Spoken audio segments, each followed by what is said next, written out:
বাংলায় একটি প্রবাদ আছে, আমে বান তেঁতুলে ধান।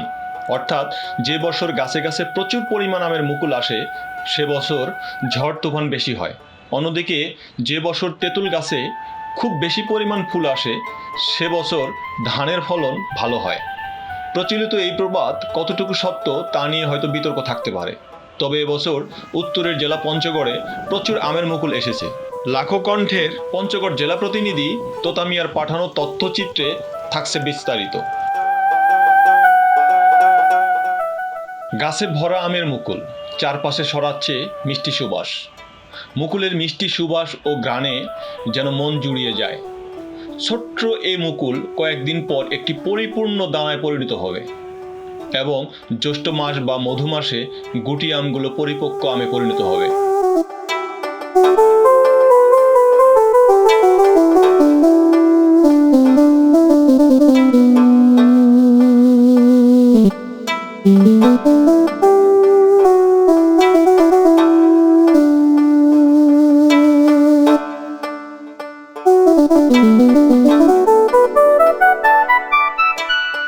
আর এই আমের মুকুলেই স্বপ্ন দেখছেন আম চাষিরা।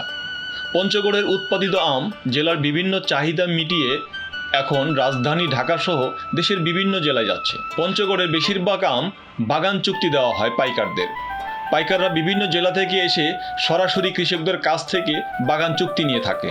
পঞ্চগড় সর্ব উত্তরের জেলা। এই জেলার মাটি উর্বরতার সঙ্গে তাল মিলিয়ে চাষ হচ্ছে বিভিন্ন প্রজাতির আম।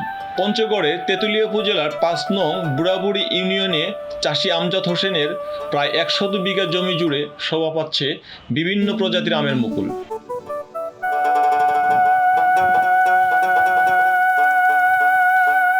এসব আমের মুকুলের মৌ মৌ গন্ধে মধু আহরণে ব্যস্ত সময় পার করছে মৌমাছিরা। এলাকা জুড়ে ছড়িয়ে পড়েছে আমের মুকুলের সুগন্ধ সুবাস।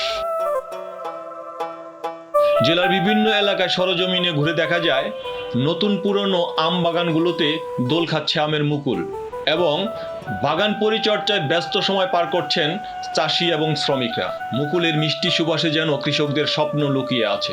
তবে প্রাকৃতিক কোনো দুর্যোগ দেখা না দিলে আমের ভালো ফলন ও দাম পাওয়ার আশাবাদী এসব আম চাষি ও বাগান মালিকরা। আবহাওয়া অফিস জানায় যে জমিতে এক সময় কোনো আবাদ হতো না, গত কয়েক বছর ধরে আম চাষ করা হচ্ছে। এসব জমিতে আমের ফলনও ভালো হচ্ছে। এই জেলায় অনেকে এখন বাণিজ্যিকভাবে আম চাষ শুরু করেছে। এ বিষয়ে পঞ্চগড় সদর উপজেলার উপসহকারী কৃষি কর্মকর্তা জানান, দিন দিন পঞ্চগড়ের বিভিন্ন এলাকায় আম বাগানের সংখ্যা বৃদ্ধি পাচ্ছে। আম চাষের জন্য পঞ্চগড়ের মাটি উর্বর ও উপযোগী। লাভজনক হওয়ায় চাষিরা এখন আম চাষে উৎসাহী হচ্ছে। কৃষি বিভাগ থেকে আমরাও চাষিদের বিভিন্ন সেবা ও পরামর্শ প্রদান করে যাচ্ছি।